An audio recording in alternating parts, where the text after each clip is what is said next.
Lily was 23 years old, a widow, alone, with a 3-year-old son who asked for his father every night. She worked 16 hours a day just to keep her house. She barely slept. She barely ate. She never asked anyone for help, and one night, driving home from work, exhausted on a dark road, she found a man bleeding out in the cold. She did not know his name. She did not know where he came from. She did not know that this man made entire cities tremble. She only knew he was dying, so she took him home. What happened next changed everything. The wind came off the Oklahoma plains like it had a grudge. It whipped through the gaps in the trailer's aluminum siding, rattled the kitchen window that had been sealed with duct tape since November, and carried the smell of frozen earth into every corner of Lily Harper's home. She stood at the sink, scrubbing a pot that had been burned black from reheating the same batch of rice and beans for 3 days straight, and she didn't flinch. The cold was a companion now, as constant as the debt and the silence and the hollow ache behind her ribs that never quite went away. It was 11:15 at night.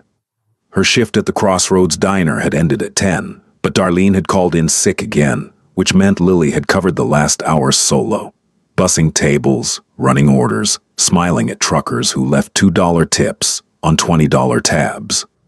Before that, she'd worked the register at the Fuel & Go from 6 in the morning until 2 in the afternoon, standing on feet that had swollen. Inside her only pair of work shoes, the ones with the sole peeling away from the left toe.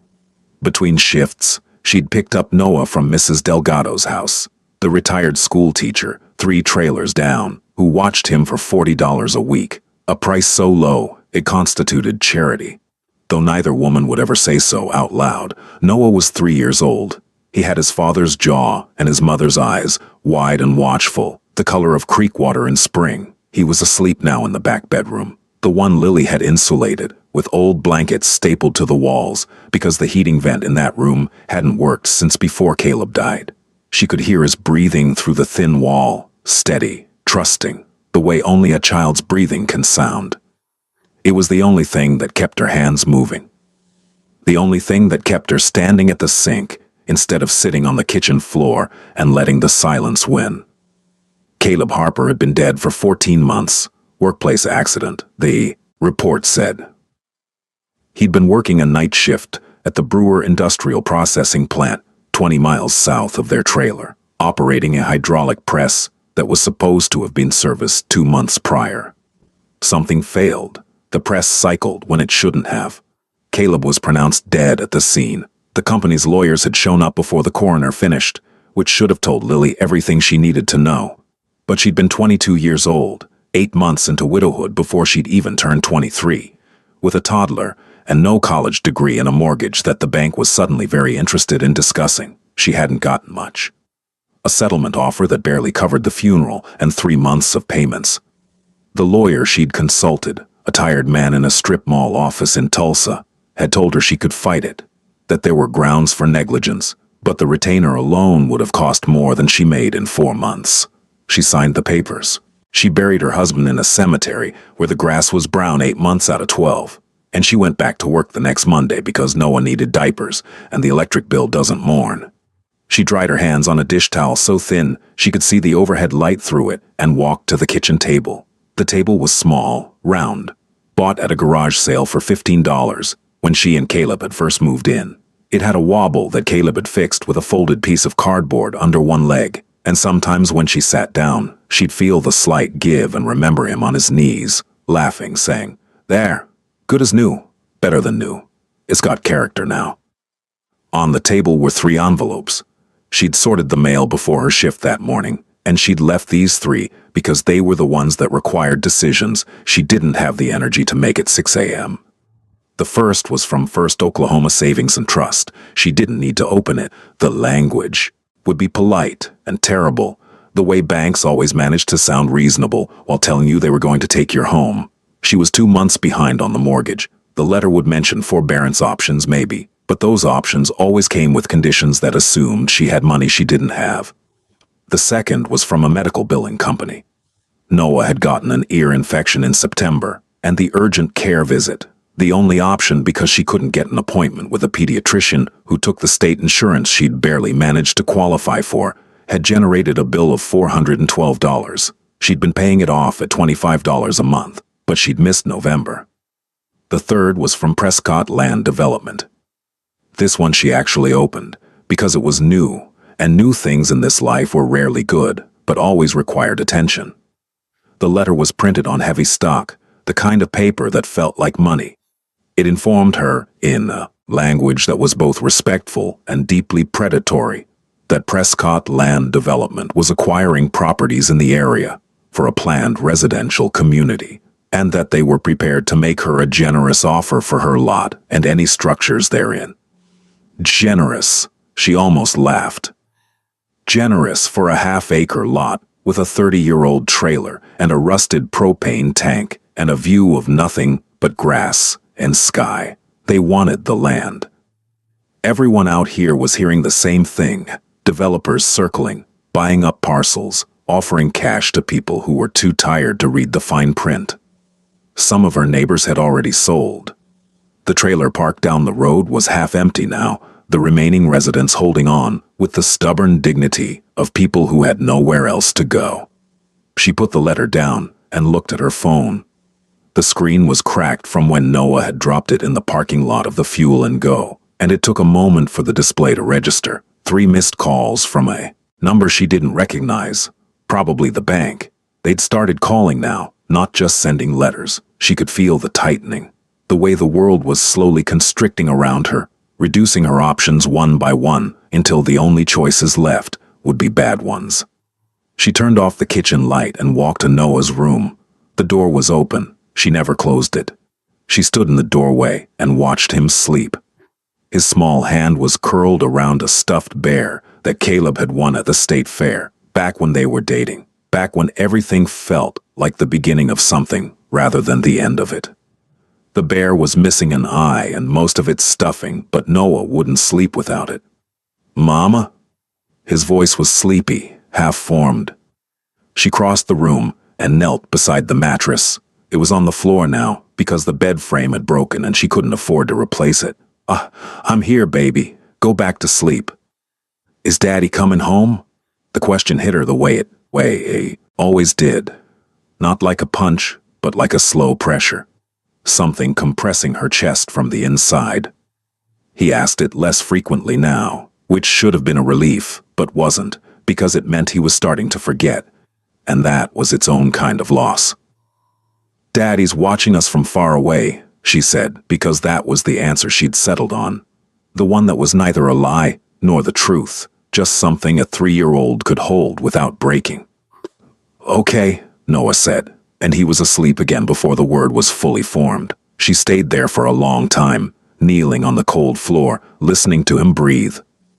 The wind shook the trailer. Somewhere in the distance, a coyote called, and another answered, their voices thin and ancient against the Oklahoma dark.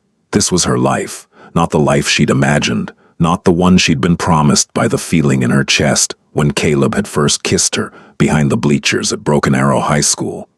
But it was the one she had, and she would hold it together with her hands if she had to, with her teeth, with every cell of stubbornness and love that her body could produce. She would not break. She would not beg. She would show up tomorrow at 6 a.m. and stand behind that register and smile and make change and come home and heat up rice and beans and read Noah a story and pay what she could and endure what she couldn't. That was the plan. That was every day's plan. But tomorrow night the plan would change, because tomorrow night, on the dark stretch of County Road 14, between the diner and her trailer, Lily Harper would find a man dying in the cold, and nothing, not the debt, not the silence, not the careful architecture of survival she'd built, would ever be the same. The next morning came gray and bitter. Lily woke at 5:15, the way she always did, without an alarm. Her body had been trained by necessity, the way bodies are, not gently, but completely. She lay in the narrow bed for 30 seconds, which was all the luxury she allowed herself, and listened to the sounds of the trailer settling in the cold. The pipes made a ticking noise, which meant the temperature had dropped again overnight. She'd need to let the faucets drip or risk a freeze. She dressed in the dark, jeans, thermal undershirt, the flannel that had been Caleb's. She told herself she wore it because it was warm, which was true, but not the whole truth. The whole truth was that it still smelled faintly of him if she pressed her nose to the collar, and some mornings she needed that small ghost more than she needed warmth. Noah was still asleep. She heated water on the stove. The microwave had died in October, and she hadn't replaced it, and made instant coffee in a mug that said, "World's Best Dad." She drank it standing up, looking out the kitchen window at the flat, gray expanse of Oklahoma morning. The sky and the earth were almost the same color, separated only by a thin line of darker gray where the Tuavan plains met the horizon. In the far distance, she could just make out the fence line of the tall grass prairie preserve where the bison were. She'd taken Noah there once, last spring, and he'd stood at the fence with his mouth open, watching the massive dark shapes move across the grass like something from a dream. "Big," he'd said, just that. "Big." She smiled at the memory, and the smile hurt. The way smiles do when they're connected to something beautiful that you can't afford to feel for too long. By 5:45 she was at Mrs. Delgado's door, Noah wrapped in a blanket and still half asleep against her shoulder. Mrs. Delgado opened the door in a housecoat and slippers, her white hair loose, her face creased with the kind of warmth that comes from having raised 5 children and buried a husband, and decided that kindness was the only thing worth spending energy on. "Morning, mija. Come in, come in. Coffee's on." "I can't stay. Thank you, though." "You eat anything?" "I'm fine." Mrs. Delgado gave her a look. The look of a woman who knew what fine meant when it came from someone who was visibly not fine. But she didn't push. She took Noah gently, settling him against her shoulder with practiced ease. "He had a rough night," Lily said. Asked about his dad again. Mrs. Delgado nodded. "He'll be okay. Kids are stronger than we think." "I know," Lily said, but her voice cracked on the last word, just barely, and she turned away before Mrs. Delgado could see it. The drive to the fuel and go took 12 minutes on a good day, 20 in bad weather. Today it took 15 because there was ice on County Road 14, and Lily's truck, a 2008 Chevy Silverado with 240,000 miles on it, had tires that were past the point of safety and well into the territory of prayer. She drove carefully, both hands on the wheel, the heater blowing air that was cool at best, watching the road with the hyper-attention of someone who could not afford a breakdown, literally or figuratively. The fuel and go sat at the intersection of County Road 14 and State Highway 20. A low concrete building with 2 pump islands and a hand-painted sign that had been faded by sun and wind into near illegibility. Lily had worked there for 11 months. The owner, a man named Dale Ritter, was neither kind nor cruel. He was simply indifferent, which in an employer is sometimes the best you can hope for. He paid minimum wage, cash, off the books, which meant no taxes taken out, but also no benefits, no protections, no recourse if he decided one morning that he didn't need her anymore. She unlocked the door at 5:58, turned on the lights, started the register, and began the morning routine. Check the pumps, stock the cigarettes, wipe down the coffee station, put out the day-old donuts that a bakery in Bahuska sold them at a discount. By 6:15, the first customers started trickling in, roughnecks heading to the remaining oil jobs, ranchers in mud-caked boots, a few long-haul truckers filling up before hitting the highway. The work was repetitive and numbing, which was sometimes a mercy. Her hands moved without conscious direction, scanning items, making change, bagging purchases, while her mind cycled through the same calculations it performed every day. Mortgage, $1,140 a month, 2 months behind, plus late fees. Utilities, electric was $160, propane was another $200 in winter. Gas for the truck. Food. The medical bill. Mrs. Delgado's $40 a week. The tires that needed replacing.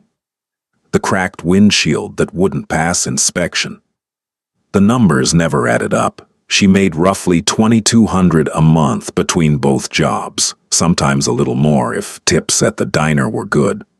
The math left her short by several $100s every month, a deficit she'd been covering by cutting everything she could: food, heat, clothing, until there was nothing left to cut. She'd sold her wedding ring in August. She'd sold the television in September.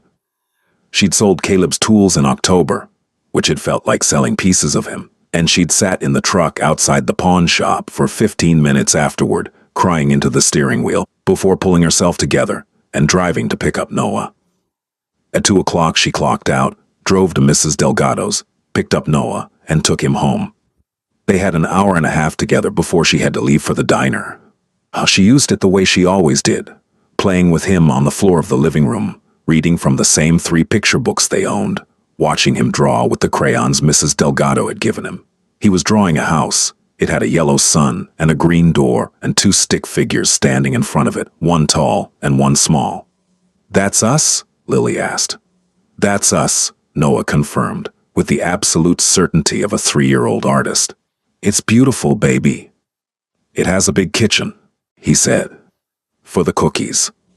She kissed the top of his head and held him close, and the ache in her chest was so familiar now that it felt like an organ, something vital and permanent, something she'd carry until the day she died.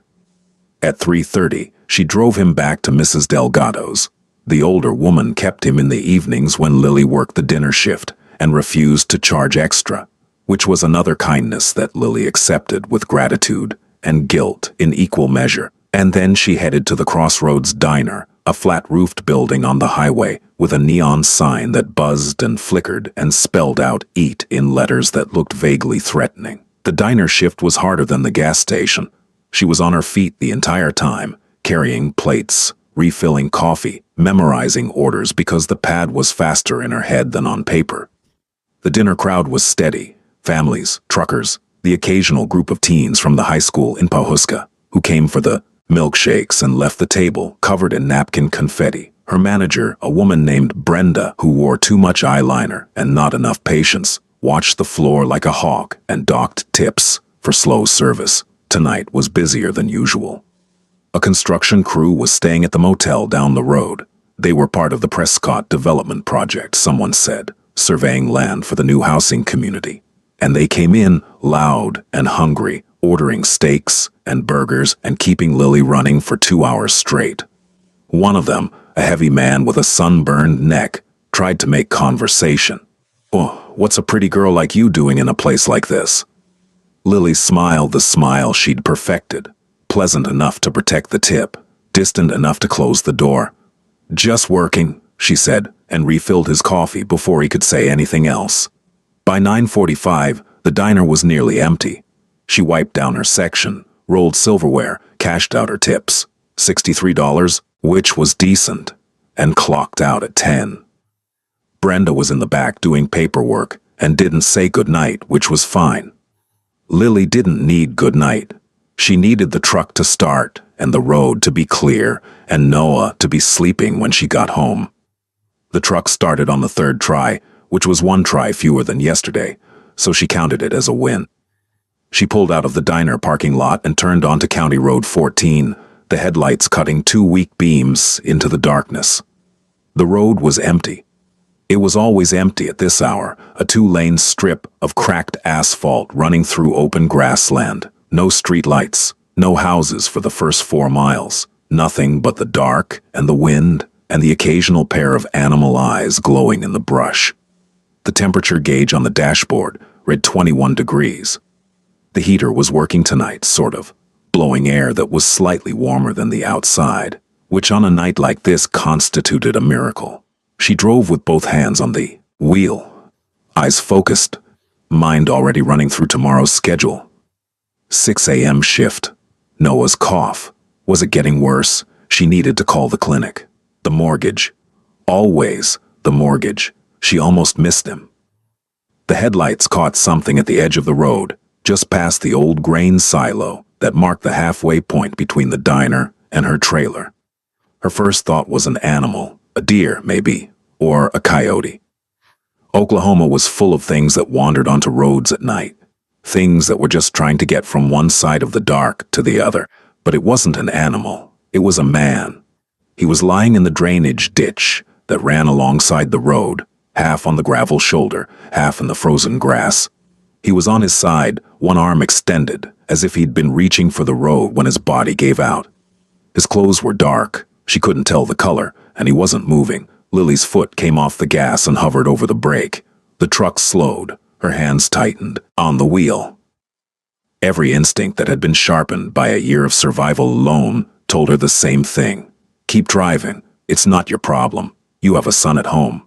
You have enough problems of your own. Call 911 if you want, but keep driving. She slowed to a crawl. In the headlights, she could see more detail now. The man was tall. His clothes were expensive. She could tell even at a distance. The way you can always tell expensive clothes from cheap ones, by the way they hang, the way they catch light. He was wearing a suit jacket, which was insane for a freezing night on a rural Oklahoma road. His shoes were leather. His hand, the one extended toward the road, was covered in something dark. Blood. The word arrived in her mind with clinical clarity. That's blood. She stopped the truck. The engine idled. The headlights pinned him in a pool of white light, and he still didn't move. Don't do this, she said out loud to herself, to the empty cab, to whatever instinct was pulling her toward the door. Do not do this. She picked up her phone. The screen glowed in the dark. She could call 911. The dispatcher would send an ambulance from Pawhuska. 30 minutes, maybe 40 in this weather. The man might be dead by then. Or he might not be. Either way, it wouldn't be her problem. She'd done her part. She'd called. Her thumb hovered over the 9. But she could see his back moving, barely, a shallow rise and fall that meant he was breathing, which meant he was alive, which meant he was dying, right there, 15 feet from her truck, in the kind of cold that killed healthy people in hours and would kill an injured man much faster. Damn it, she whispered.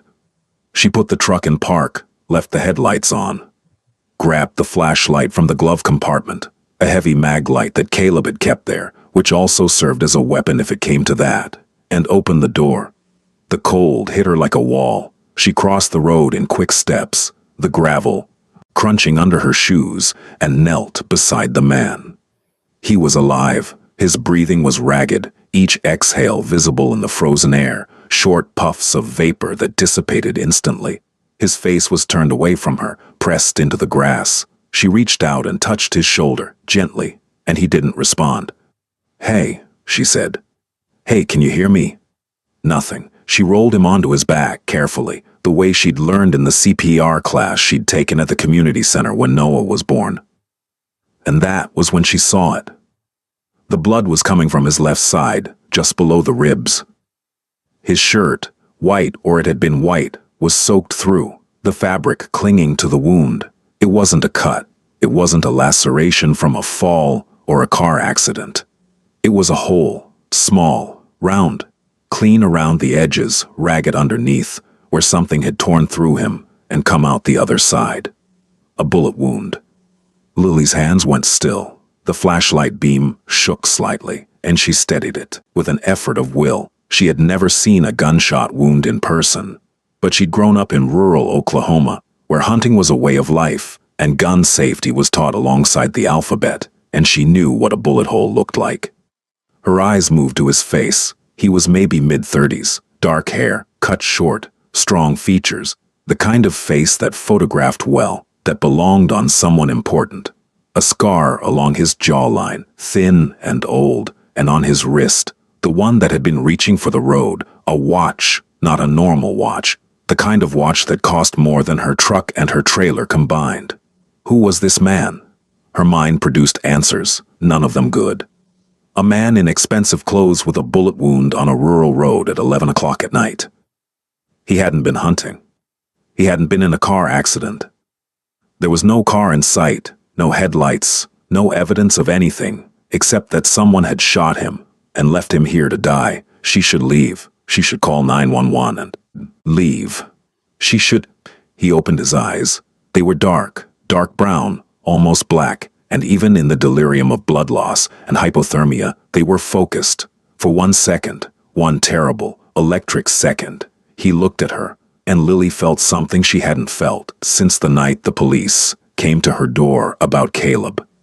She felt the presence of a world, much larger and much darker than the one she inhabited, pressing against the edges of her reality, trying to get in.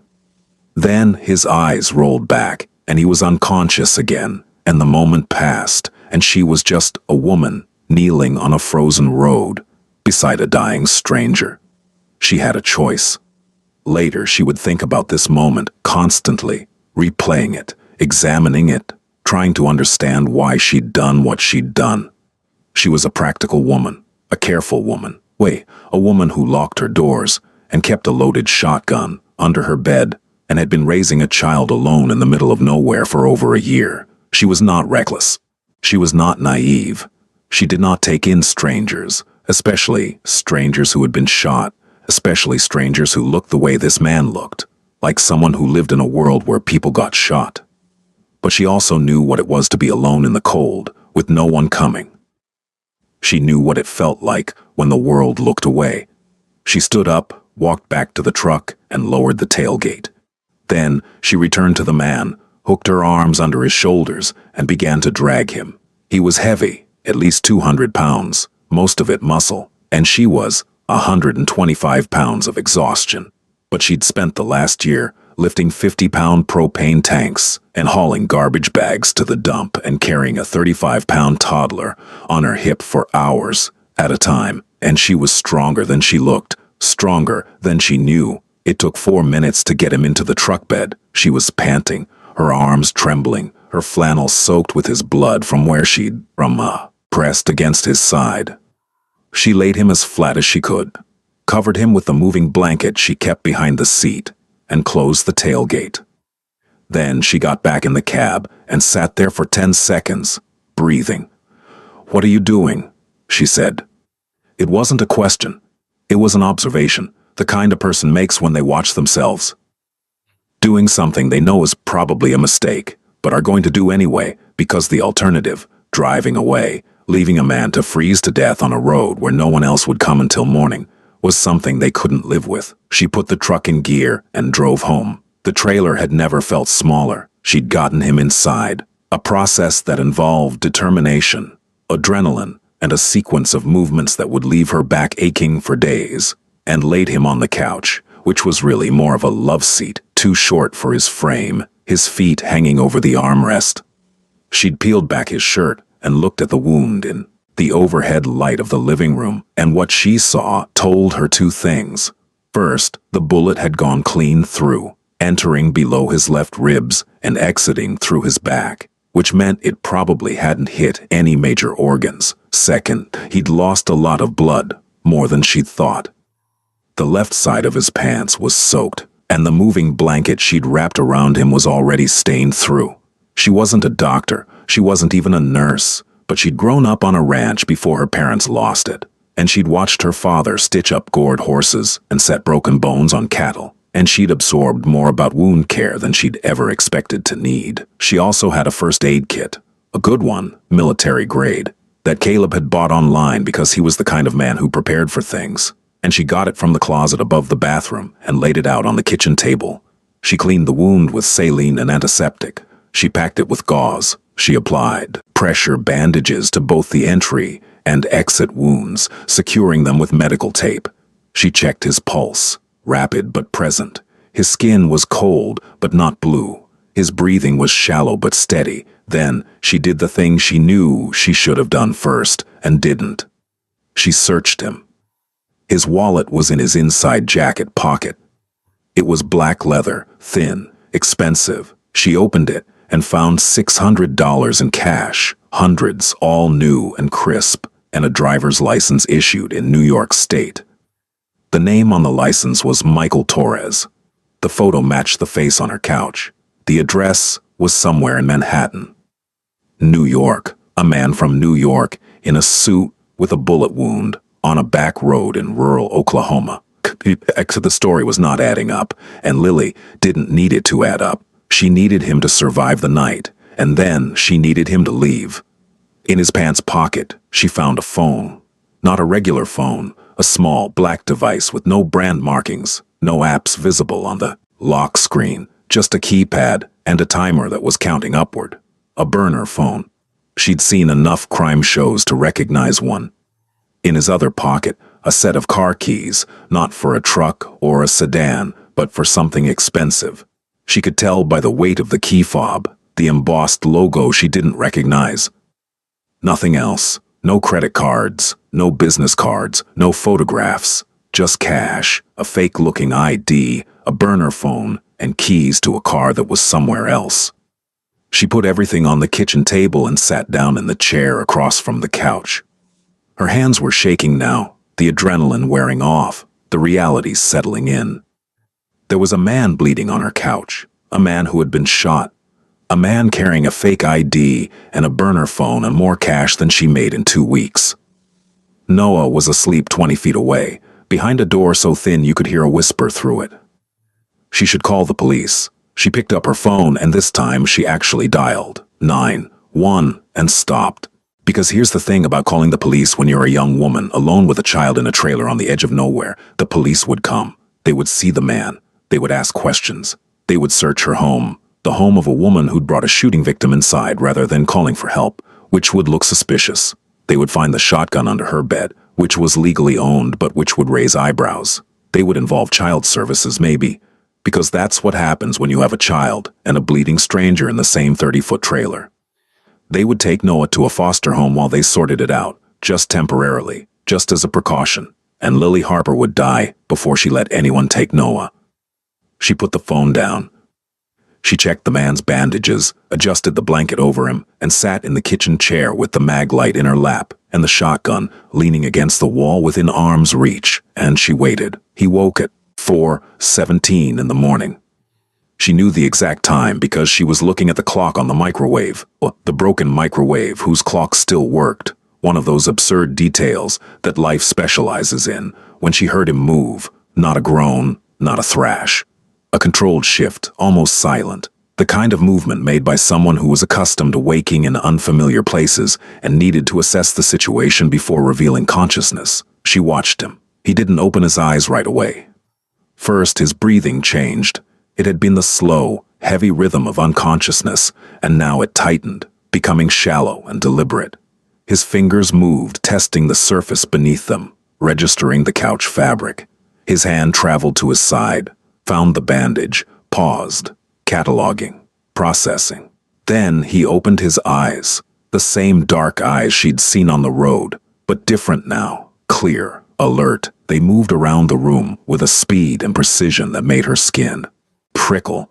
She watched him take in the space in what felt like a single second. The door, 12 feet to his left, locked with a deadbolt and a chain. The windows, 2 of them, one sealed with tape, the other curtained. The kitchen, behind and to his right. The hallway, leading to the back bedrooms. The woman sitting in the chair with a flashlight in her lap and a shotgun against the wall. He looked at the shotgun. Then he looked at her. "Where am I?" His voice was low, rough, scraped clean of everything except the essential question. "My home," Lily said. "I found you on County Road 14 about 5 hours ago. You'd been shot." He processed this.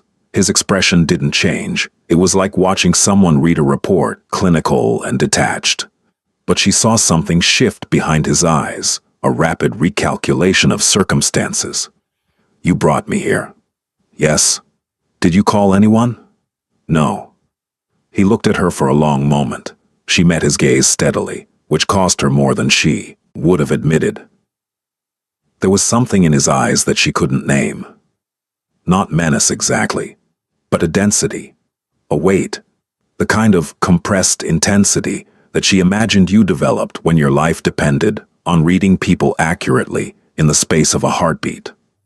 "Why not?" he asked. "Because I have a 3-year-old asleep in the next room, and I don't need police in my house at midnight, asking questions I don't have answers to." Something flickered in his expression. Surprise, maybe. Or the absence of the answer he'd expected. "Your son?" "Yes."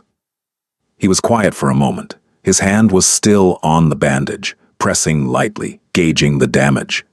You cleaned the wound. I did what I could. You need a hospital. No hospital. You've been shot. I'm aware. The faintest trace of something that might have been dry humor, though his face gave nothing away. No hospital. They report gunshot wounds. I know they do. That's generally the point. He looked at her again, and this time there was something new in his gaze, a kind of recalibration, as if he'd initially assessed her as one thing, and was now revising that assessment upward. She was not cowering. She was not panicking. She was sitting in a chair with a flashlight and a shotgun and speaking to him like a nurse with a difficult patient, and that was clearly not what he'd expected. I need to make a call, he said. Your phone's on the table. He turned his head and saw it. The burner phone next to his wallet and keys. His jaw tightened, barely perceptibly. You went through my things. You were unconscious and bleeding on my couch. Yes. I went through your things. She paused. Michael Torres from Manhattan. Except that's not your name, is it? He didn't answer. You don't have to tell me your name, she said. You don't have to tell me anything. But here's how this is going to work. You're going to stay on that couch until you can walk, and then you're going to leave.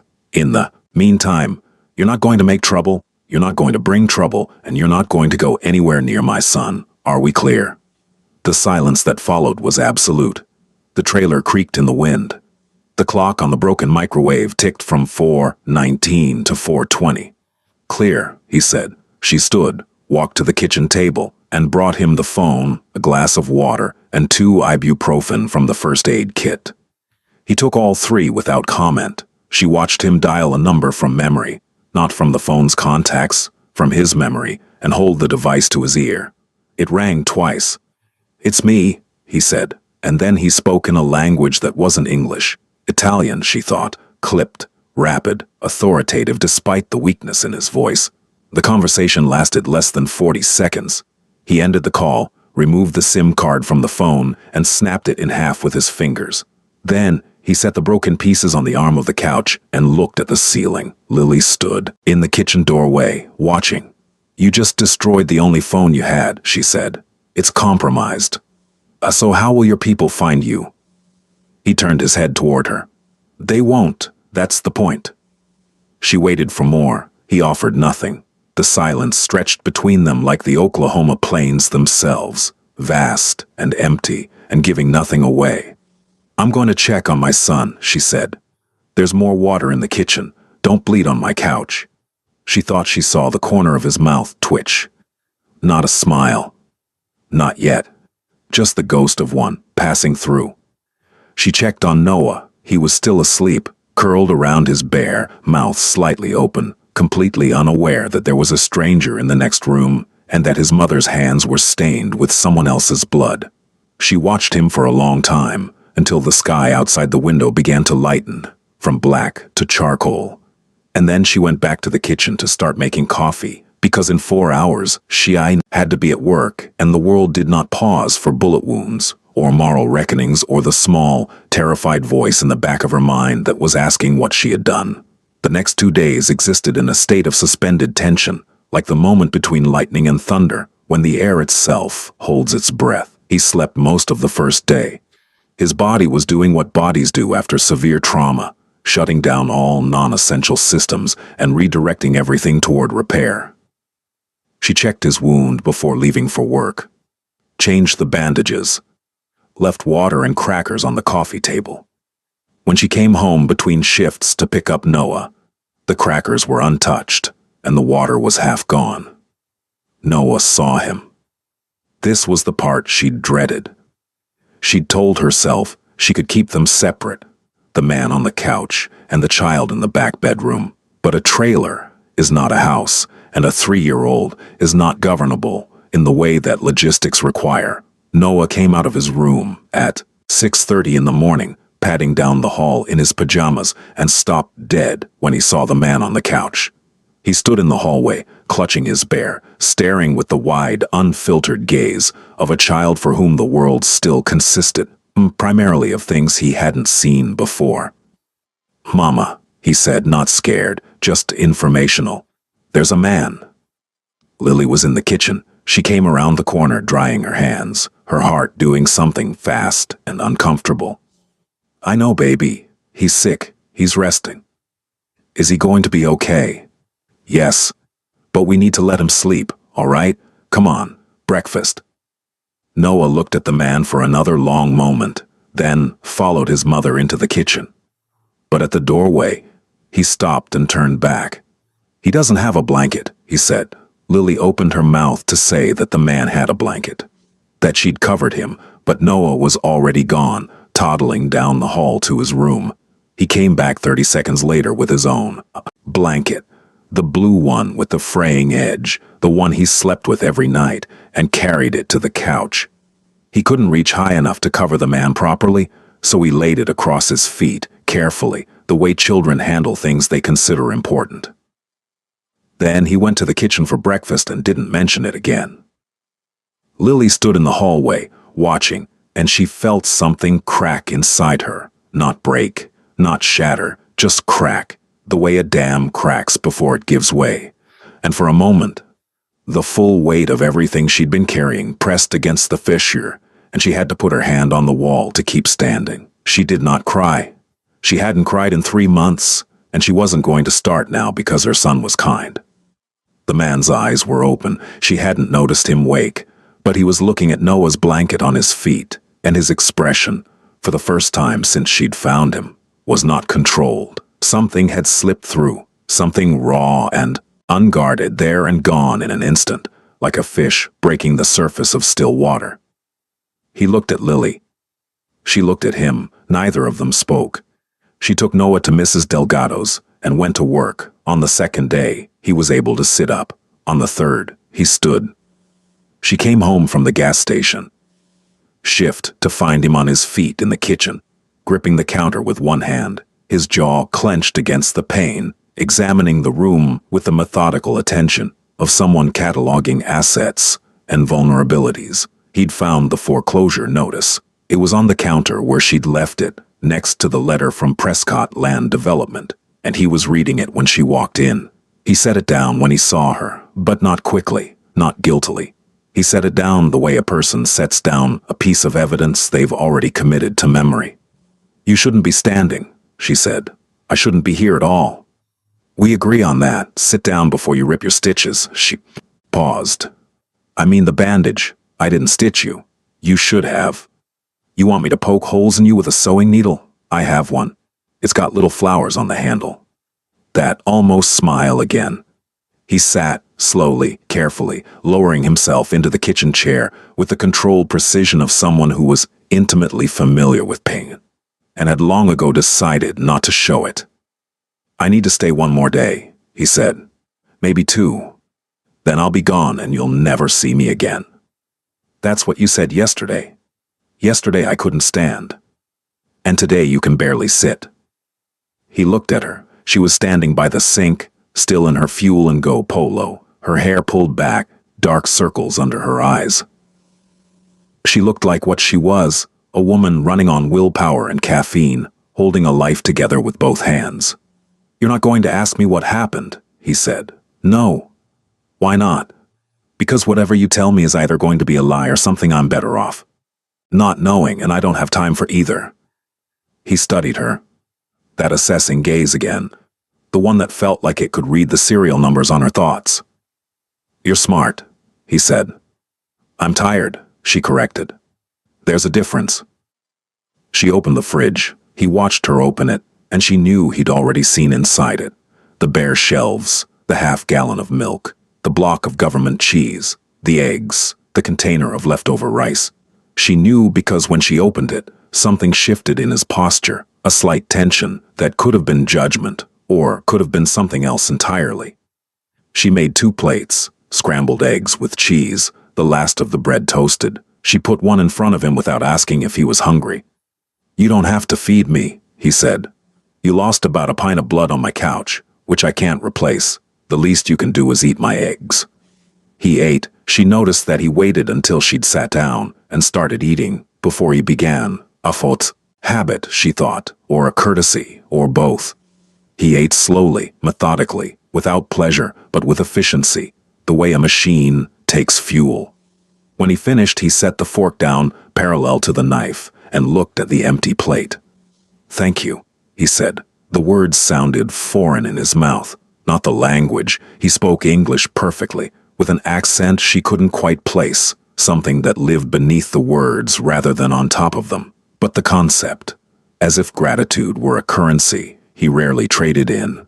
"You're welcome," she said, and cleared the plates. That night, after her diner shift, she came home to find Noah asleep in his room, and the man, she still didn't know his name, and she'd stopped asking.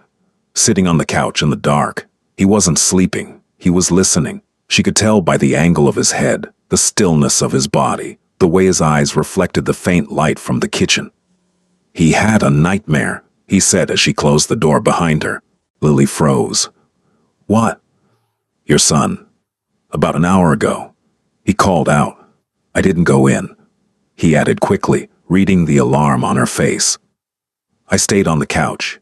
He settled after a minute or two." She stood there, keys in her hand, coat still on, processing. The thought of this man, this stranger, this man with a bullet wound and a burner phone and a fake ID, hearing her son's nightmares in the dark of her home was almost too much to hold.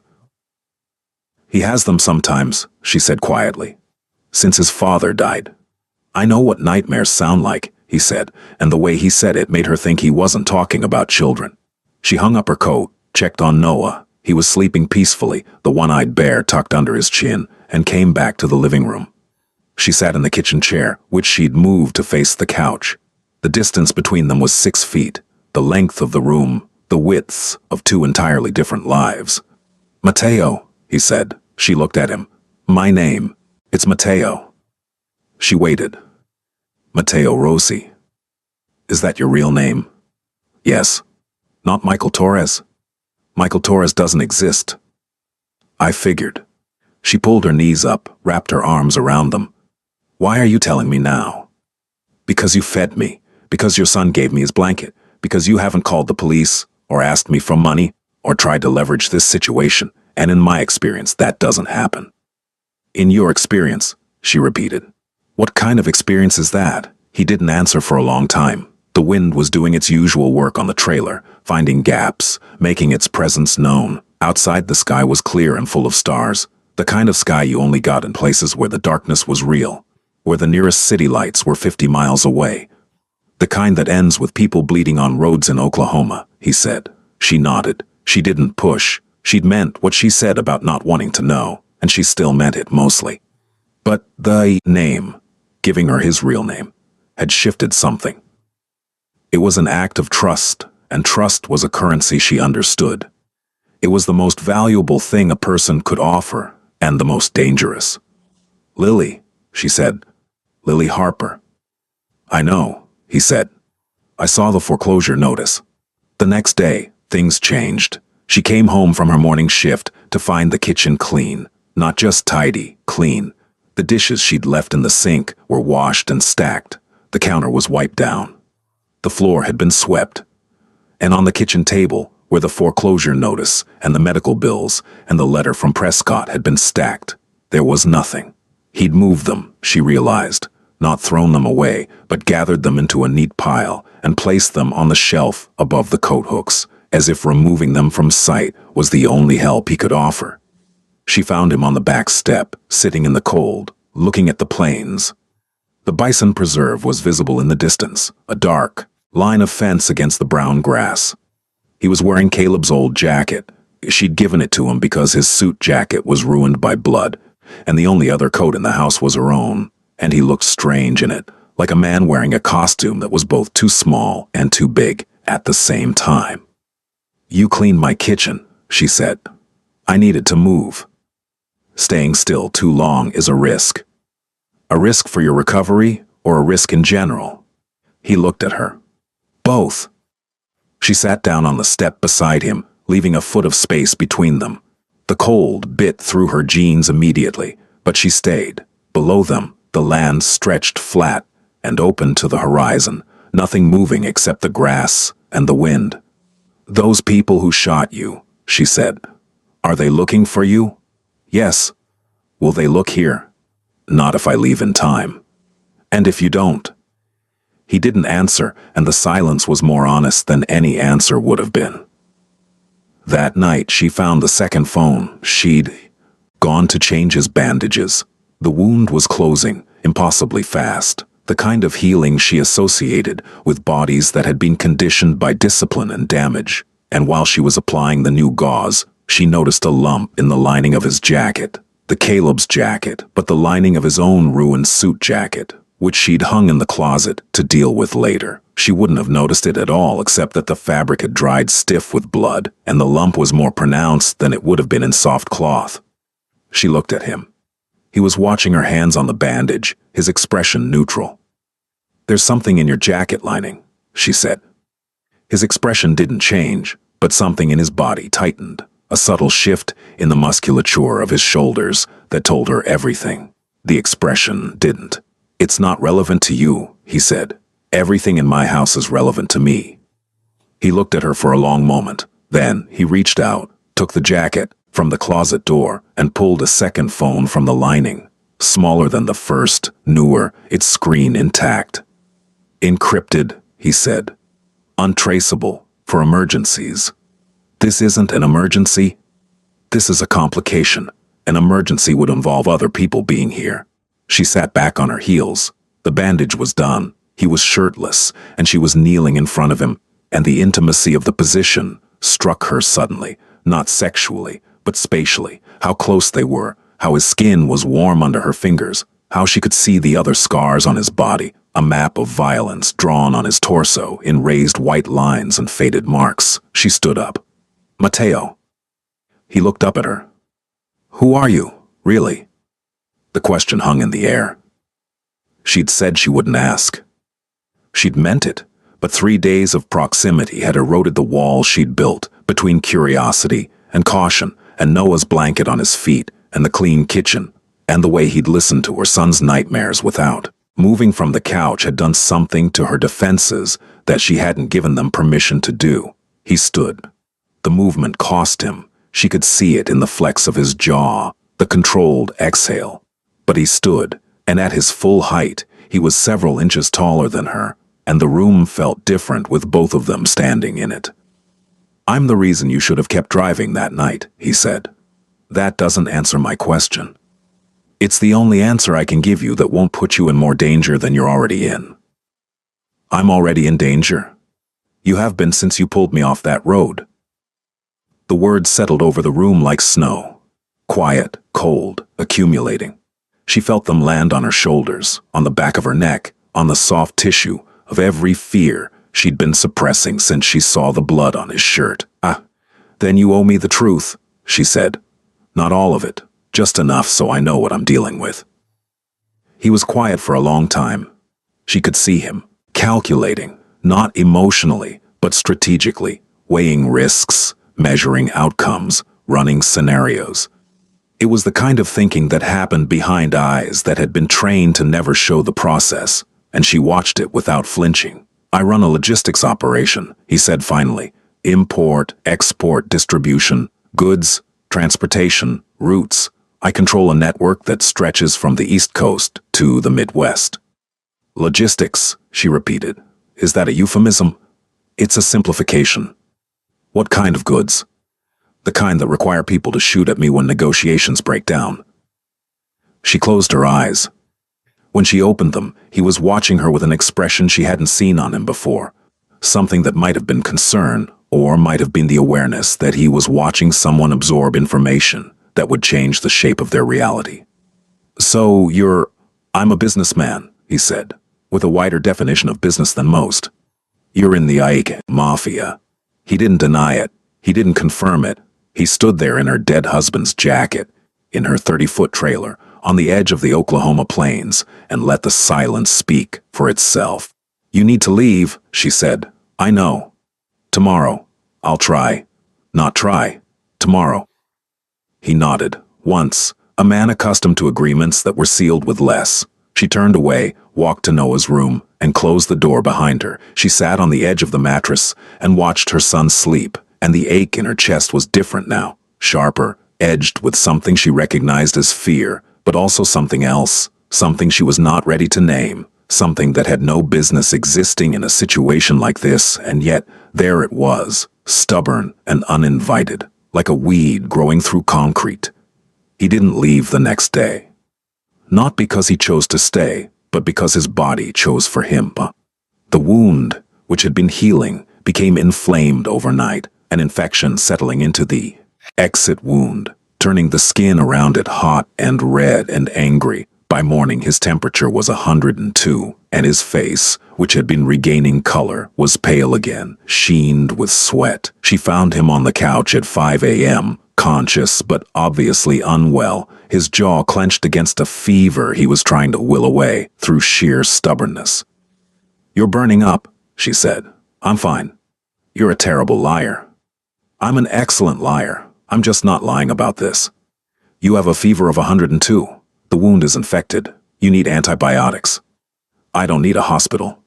"I didn't say hospital. I said antibiotics." She paused, thinking. "There's a veterinary supply store in Pahuska. They sell penicillin over the counter. It's for livestock, but it's the same compound." He looked at her with something that might have been admiration. "You're going to treat me with horse antibiotics. I'm going to treat you with the only thing I can get without a prescription, a copay, or an explanation, unless you want to die of sepsis on my couch, in which case the cleanup will be significantly more complicated." "Go," he said. She went. She drove to Pahuska, bought a bottle of injectable penicillin and a pack of syringes from the farm supply section of the True Value, and drove back. She calculated the dose based on a formula she'd learned from her father, adjusted for human body weight, and administered the injection in his upper arm while he sat on the couch and watched her with eyes that were too bright with fever. But still, she gave him the injection, covered him with blankets, including Noah's blue one, which the boy insisted be included, and went to work with antibiotic protocols running through her head alongside the mortgage calculations and the tip projections and the slowly growing realization that this man was not going to be gone in a day or two, and that every hour he stayed in her home was an hour in which the world he came from might reach into the world she'd built and tear it apart. The infection broke on the 5th day. The penicillin did its work. The fever receded like a tide pulling back from shore, and Matteo Rossi began to heal in earnest. His body was efficient at recovery. She could see it in the way the wound knitted, in the way color returned to his face, in the way his movements became less guarded and more fluid with each passing hour.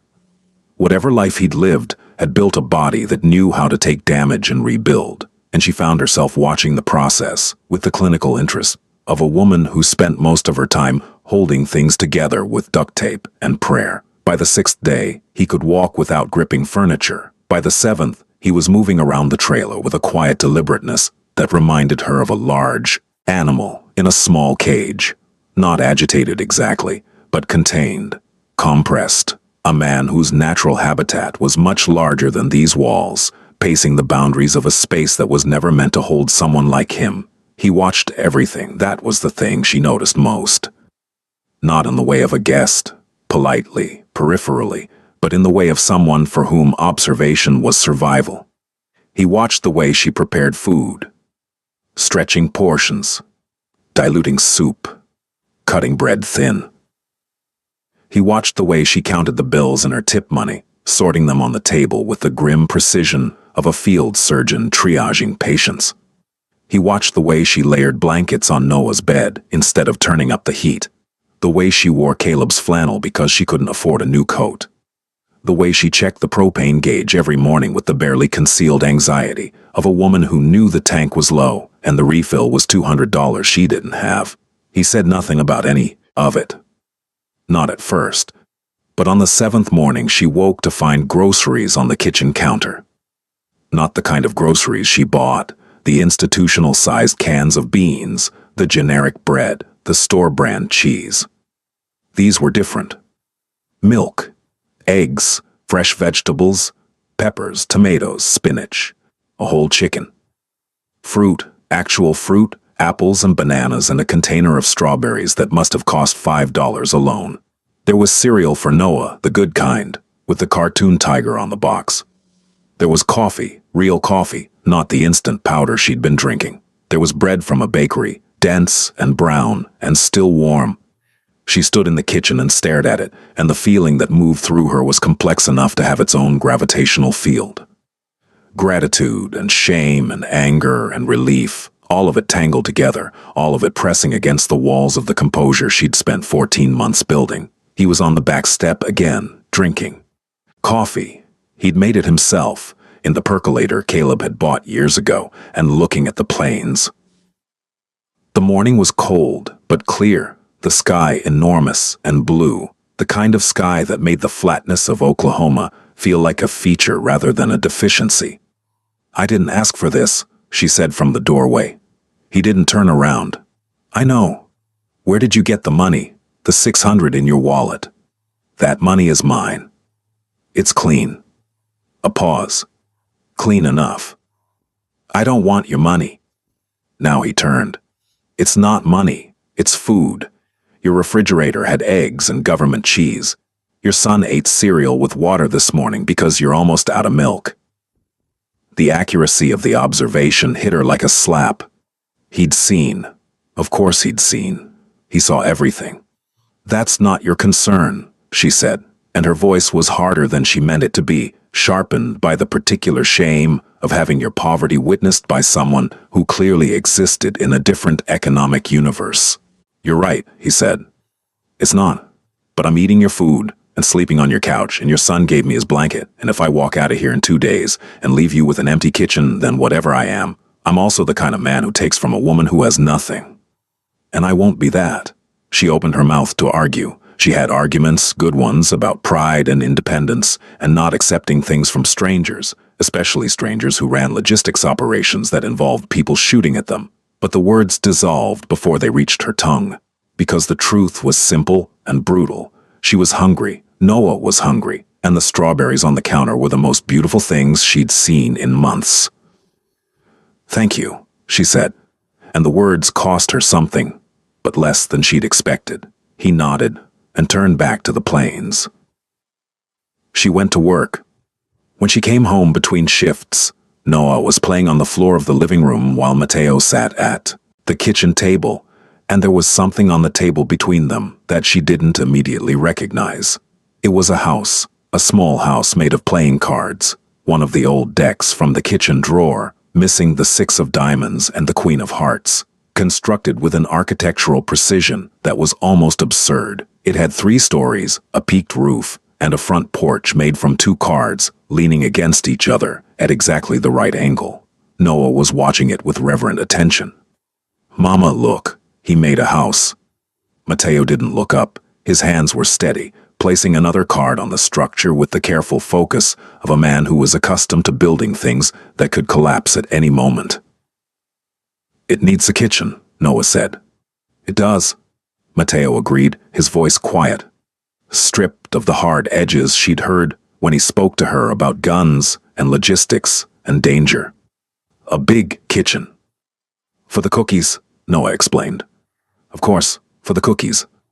Lily stood in the doorway and watched a Mafia Boss build a card house for her son, and the crack in her chest, the one that had appeared when Noah laid his blanket on a stranger's feet, widened another fraction of an inch, and the thing behind it pressed closer to the surface, and she turned away before it broke through.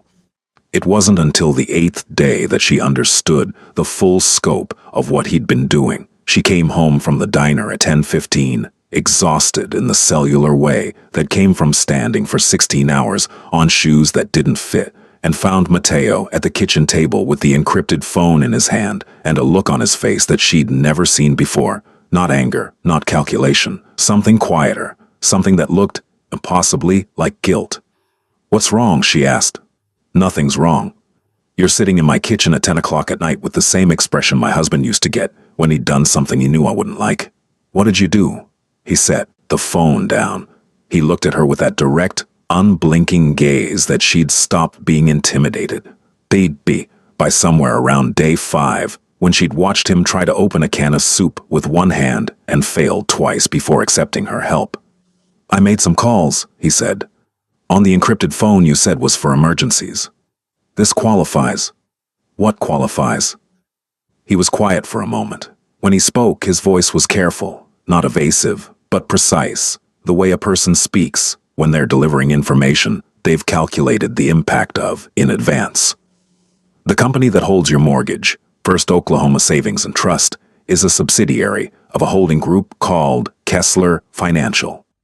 Kessler Financial has a silent partner who owes me a significant favor. As of this afternoon, your mortgage is current. The 2 months of arrears have been cleared, and your interest rate has been adjusted to something that reflects the current market, rather than the predatory rate you were locked into. The words entered her ears and rearranged the furniture of her reality. You... what? The medical bill from your son's urgent care visit has been settled, the full amount. The collection agency has been instructed to close the account. She put her hand on the counter. The land development company, Prescott, that's been pressuring you. I looked into their permits. Half of them are pending approval from a county board that includes a man who has done business with associates of mine. The board will approve the permits, but Prescott has been informed that your property is not available for acquisition. They'll redirect their development plan around your parcel. Stop, she said. He stopped. The kitchen was very quiet. The clock on the broken microwave said 10:22. Noah was asleep. The wind was doing its thing, and Lily Harper was standing in her kitchen, being told that a man she'd pulled off a frozen road 8 days ago had from her couch dismantled the financial architecture of her suffering with a few phone calls. You had no right, she said. No. You had no right to go through my mail, research my debts, contact my creditors, and fix things without asking me. No, I didn't ask for your help. You didn't. So why? He looked at her, and for the second time she saw something uncontrolled in his face, not the flash of vulnerability she'd glimpsed when Noah gave him the blanket, but something deeper, something that looked like a man confronting a question he'd been avoiding. Because I've spent 20 years in a world where everything is leverage, he said. Every favor is a debt. Every kindness is a transaction. Every relationship is a calculation. And then you pulled me off a road in the middle of nowhere and brought me into your home and treated me like a person. And your son, he stopped, his jaw tightened. Your son gave me his blanket. And he didn't want anything, he just saw someone who was cold. He looked down at his hands, which were resting on the table, palms flat, perfectly still. I don't know how to be the kind of man who walks away from that unchanged. I'm not sure I am that man. And fixing your mortgage is the only language I have for saying what I don't know how to say. The silence that followed was the most complete silence she'd experienced since the night Caleb died. Not empty, full. Full of things unsaid and things understood. Full of the distance between two people who'd been shaped by completely different kinds of damage and were standing in a kitchen in a 30-foot trailer, trying to figure out whether the space between them was a bridge or a wall. I don't want to owe you, she said. You won't. You say that, but the world you come from doesn't work that way. In your world, there's always a debt.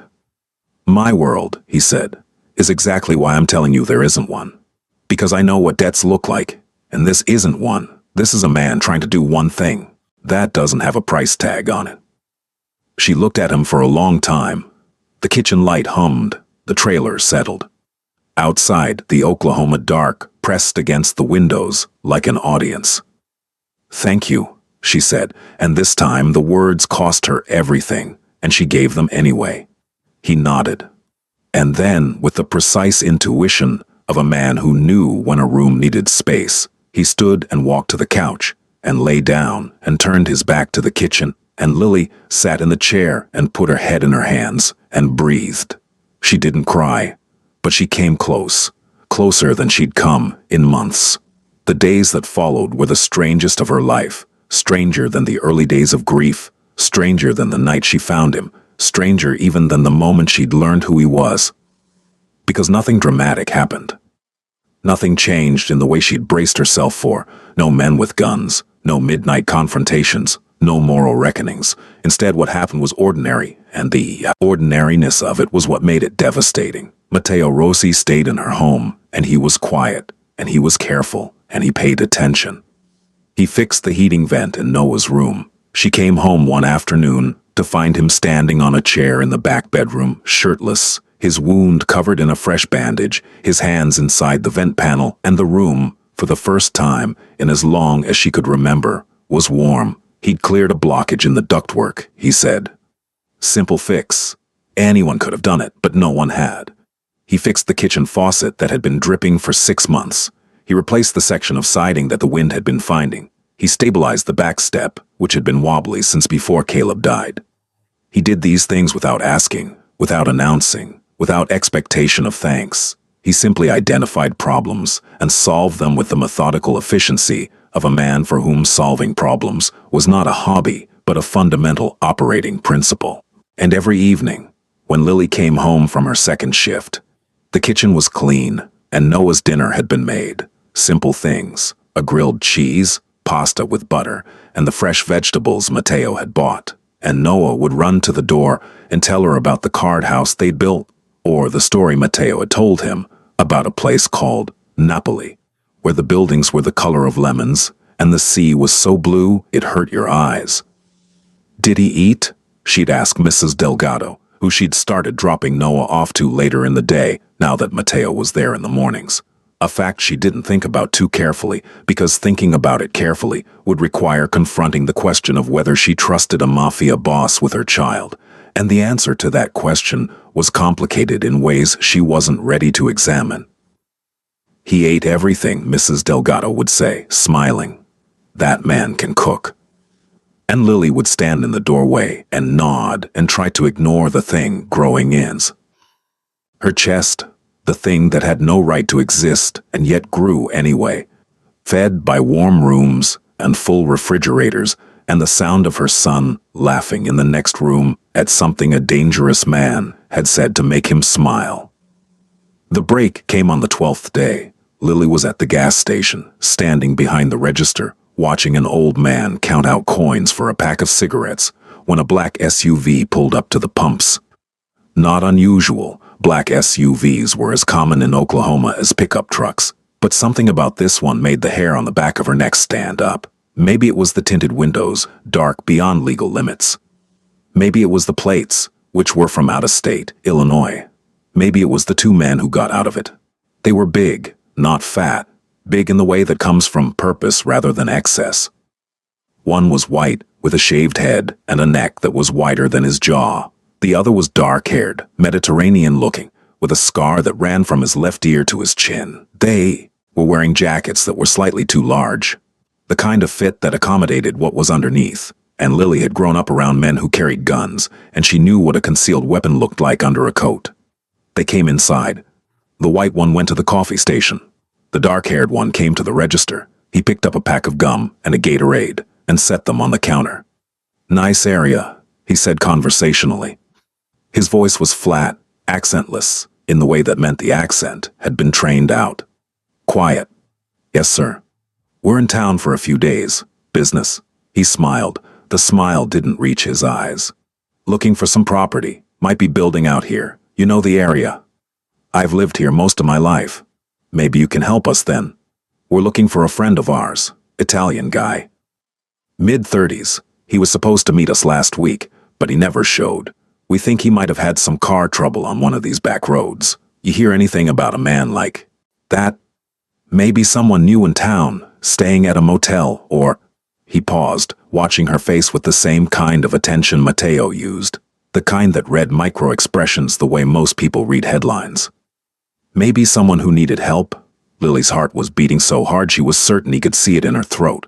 But she'd been lying to debt collectors and deflecting questions from concerned neighbors and telling her son that Daddy was watching from far away for over a year, and she'd gotten very good at keeping her face still when the inside of her chest was on fire. "Can't say I have," she said. "But you could check with the sheriff's office. They'd know about any accidents or hospital visits." The dark-haired man studied her for a long moment. Then he nodded slowly, picked up his gum and Gatorade, and left a $20 bill on the counter. "Keep the change," he said. "And if you do hear anything about our friend, we're staying at the Patriot Motor Inn off Highway 20, room 12. We'd appreciate a call." They left. The black SUV pulled out of the lot and turned east toward Pawhuska. Lily stood behind the register and breathed, in through the nose, out through the mouth. The way the free prenatal class had taught her when she was pregnant with Noah, and the only thing she'd been scared of was childbirth. She picked up her phone and called the only number she had for the trailer, the landline she kept because it was included in her internet bundle, and she'd never disconnected it. It rang 4 times. 5. Matteo picked up. "Don't say your name," she said. There were 2 men in the gas station. They're looking for an Italian man. Mid-30s. Car trouble on a back road. They're staying at the Patriot Motor Inn off Highway 20. The silence on the other end was absolute.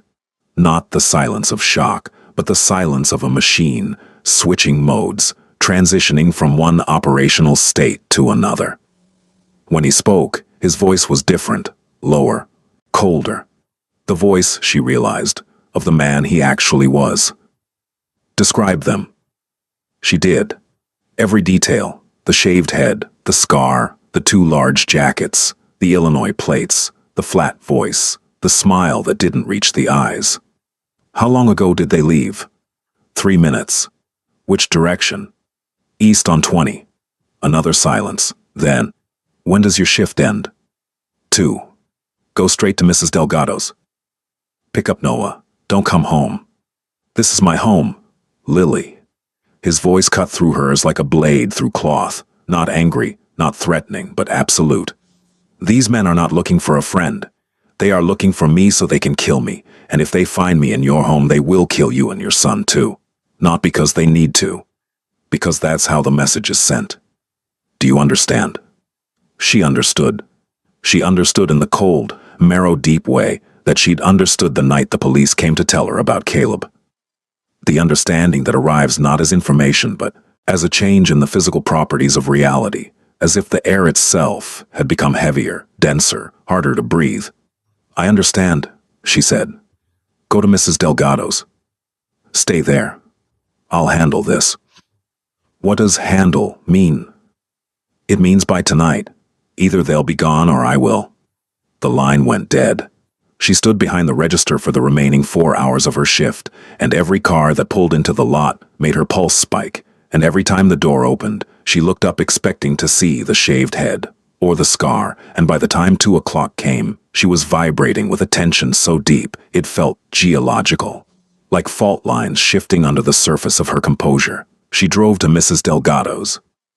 Noah was playing in the yard, bundled in his coat, chasing a cat that belonged to no one and everyone. He ran to her when he saw the truck, and she picked him up and held him so tight he squirmed. "Mama, too tight." "Sorry, baby, sorry." She carried him inside. Mrs. Delgado took one look at her face and put on the kettle. "What happened?" "I need to stay here tonight, me and Noah. Can we do that?"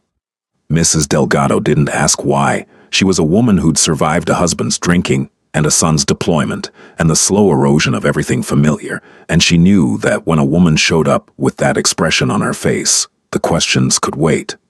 "Of course, mija, as long as you need." They stayed. Lily put Noah to bed in Mrs. Delgado's spare room, a space that smelled like lavender and mothballs and safety, and then she sat at the kitchen table with the old woman and drank tea and said nothing about the man on her couch, or the men at the gas station, or the bullet wound, or the encrypted phone, or any of it. She said nothing because saying it would make it real, and she needed it to not be real, just for tonight, just until the morning, when she would go home and either find Matteo gone or find him there, and either way, the next chapter of whatever this was would begin. Mrs. Delgado watched her, and the wisdom of old women is that they know when silence is a kindness, and she offered that kindness without being asked. At 2 in the morning, Lily's phone buzzed, a text from an unknown number. "Clear, come home." She read it 7 times. Then she lay down on the bed next to Noah and pressed her face against the back of his head, where his hair smelled like baby shampoo and dirt. And she closed her eyes and waited for morning. She went home at 7 a.m. The trailer looked the same. The truck was in the driveway. The sky was overcast, the plains gray and still. She carried Noah on her hip and walked to the front door and opened it. Matteo was sitting at the kitchen table. He was wearing Caleb's jacket. There was a cup of coffee in front of him, and there was blood on his knuckles. Not a lot, but enough. "Is it over?" she asked. "For now." What does "for now" mean? It means those two specific men won't be looking for me anymore. But there will be others. Eventually, there are always others. She put Noah down. He ran to the couch, found his blanket, and began the process of building a fort out of cushions, the reliable, consuming business of being 3 years old. Lily sat across from Mateo. She looked at his knuckles. She looked at his face. He looked tired, not the physical exhaustion of the first few days, but a deeper weariness, the kind that lived in the bones and had nothing to do with sleep. "What did you do?" she asked. "I made a call, a different call than the ones I've been making. I called someone I didn't want to owe, and I told them where the men were, and they were dealt with." "Dealt with?" "They're alive," he said, reading the question she hadn't asked. "They've been sent back with a message. I'm under protection now, a different kind of protection than I had before. It's temporary, but it'll hold long enough." "Long enough for what?" He looked at her. The morning light, came through the kitchen window and caught his face at an angle that made the scar on his jaw more visible. And she thought about scars, how they were the body's way of remembering damage, how they were proof that something terrible had happened, and the body had chosen to survive anyway. "Well, long enough for me to make a decision," he said. "About what?" "About whether I stay or go." The words dropped into the kitchen like stones into still water, and the ripples spread outward, through the table, the room, the trailer, the morning, the entire fragile architecture of her life. "That's not your decision to make alone," she said. "I know." They sat in the kitchen, and the coffee cooled, and Noah built his fort, and the wind blew across the plains, and neither of them spoke for a long time, and the silence was not empty. It was full. Full of everything that had happened, and everything that might happen next. Full of the space between two people who had been brought together by violence, and held together by something they were both too careful to name. The next 3 days were a strange, suspended kind of peace. The kind of peace that exists in the eye of a storm, when the wind drops, and the sky clears, and everything is quiet, and you know in the part of you that listens to weather, that it isn't over. Mateo made breakfast. She couldn't stop him. He woke before she did, which required waking before 5:15, and by the time she came into the kitchen he'd have eggs and toast and coffee ready, everything clean, everything in order. He moved in the kitchen with the same controlled precision he applied to everything, cracking eggs one-handed, slicing bread in even pieces, pouring coffee without spilling a drop. "You don't have to do this," she said every morning. "I know," he said every morning. Noah had accepted his presence the way children accept everything, not as a fact to be questioned but as a condition of the world, like weather. Mateo was simply there, the way the couch was there and the kitchen table was there, a feature of the environment that happened to build card houses and make grilled cheese and tell stories about a place where the buildings were yellow and the sea was impossibly blue. One morning Noah brought him the one-eyed bear. "His name is Captain," Noah said, presenting the bear with the solemnity of a diplomat offering credentials. "He's missing an eye. He got in a fight." Mateo took the bear with both hands. He examined it with genuine attention, turning it over, checking the stitching, noting the depleted stuffing and the remaining button eye. "He's a warrior," Mateo said. "He's scared of the dark," Noah clarified. "Warriors can be scared of the dark. That doesn't make them less brave." Noah considered this. "Are you scared of the dark?" Mateo looked at the boy, this small, open, impossibly brave creature, who gave his blanket to strangers and named his bears and asked questions that went straight through the armor of men who had spent decades building it. And something happened to his face. Something that Lily, watching from the hallway, would remember for the rest of her life. The mask he wore, the composed, controlled, unreadable surface that he presented to the world, cracked, not like a dam breaking, like ice in spring, a slow, irreversible thaw. "Sometimes," he said. "That's okay," Noah said. "Captain will protect you." And he placed the bear on the couch beside Mateo's pillow and went to find his crayons. Mateo sat very still. Lily saw him press his thumb and forefinger against the bridge of his nose, a gesture she'd come to recognize as the one he used when he was suppressing something, holding something back, keeping something contained that wanted out. She went to the kitchen and started a second pot of coffee and didn't say anything. Because sometimes the most compassionate thing you can do for a person who is unraveling is to look away. That afternoon, while Noah was at Mrs. Delgado's and Lily was between shifts, she came home to change clothes and found Mateo on the back step again. But this time he wasn't looking at the planes. He was looking at a file, a physical file, paper, several pages thick, printed on the kind of stock that lawyers used. "What is that?" she asked.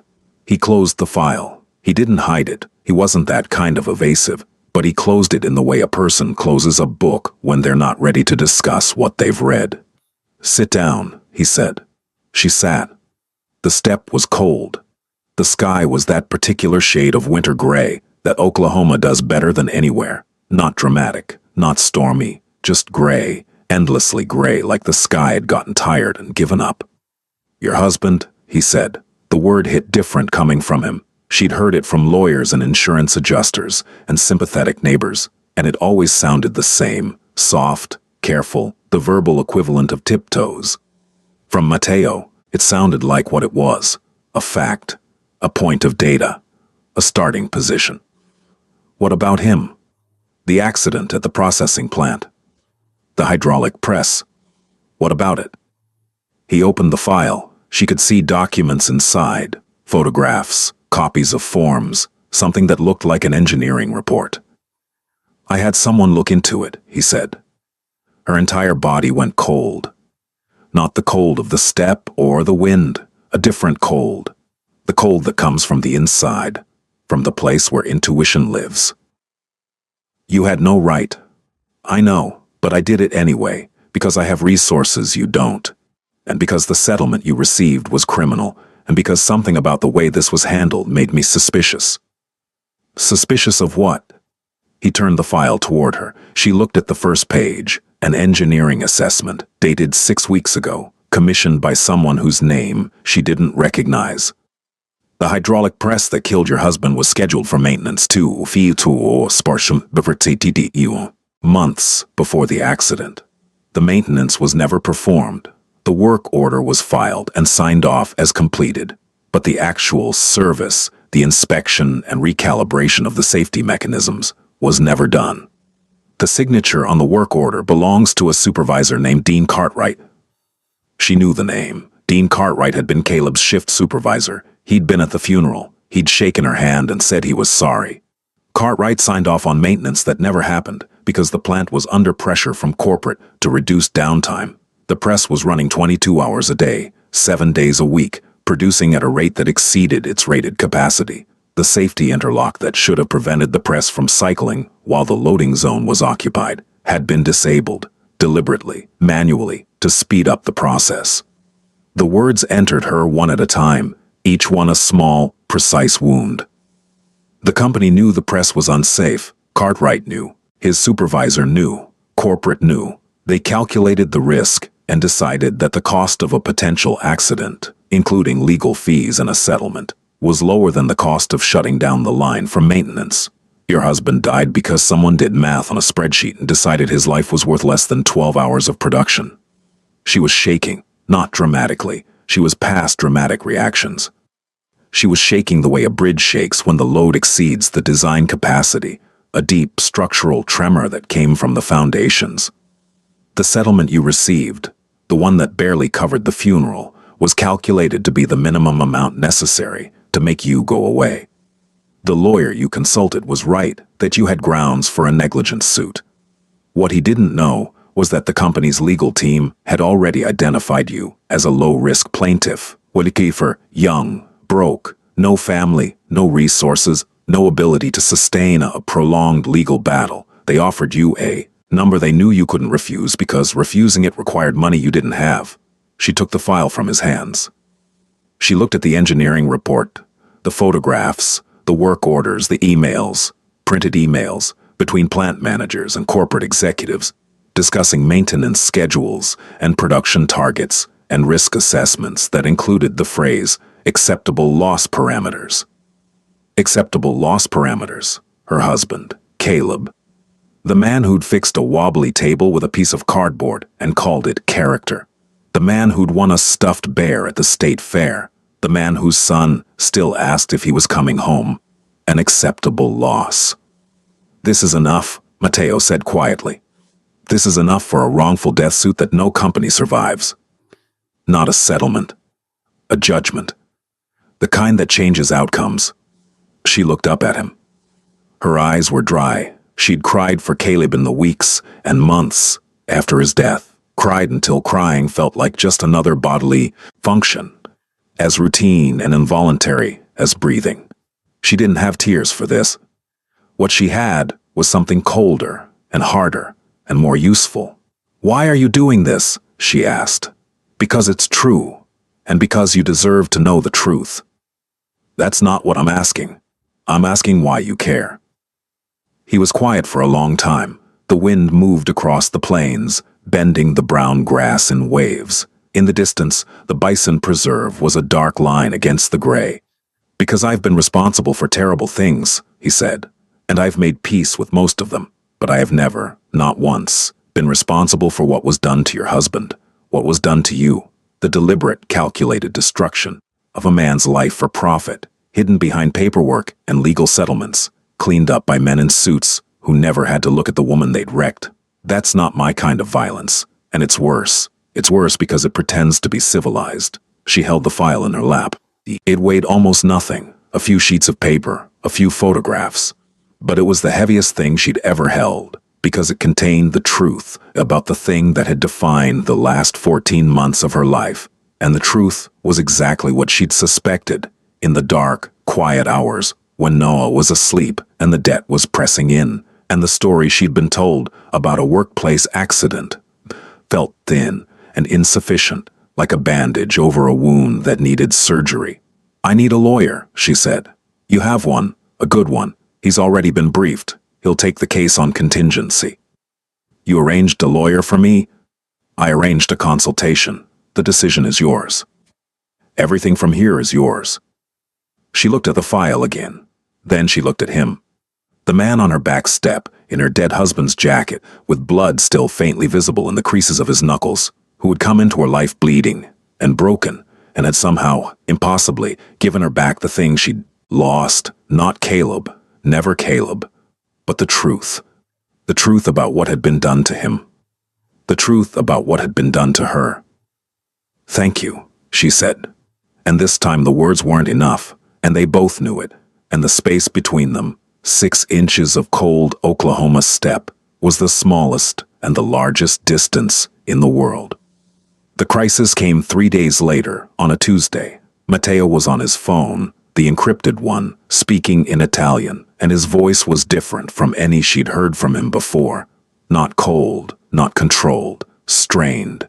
He was standing in the kitchen, his back to the hallway, one hand on the counter, and the tension in his body was visible even from behind. The rigid spine, the locked shoulders, the white-knuckle grip on the phone. She waited in the hallway until he hung up.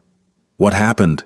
He turned. His face was the mask again, composed, unreadable, but his eyes were different, harder, the eyes of the man he'd been before she'd found him, the man who controlled logistics routes through the Midwest and evaluated rooms for exits, and treated the world as a series of threats to be assessed and neutralized. "The protection I arranged," he said. "It has conditions, and the conditions have changed." "Changed how?" "I was given time to recover. That time is up. The people I called, the ones who dealt with the 2 men, they want me back, in New York, by the end of the week." "Then go." He looked at her. The mask slipped, just for a second. A fracture through the composure, a glimpse of the man underneath, the one who built card houses and told stories about Napoli, and sat very still when a 3-year-old handed him a one-eyed bear.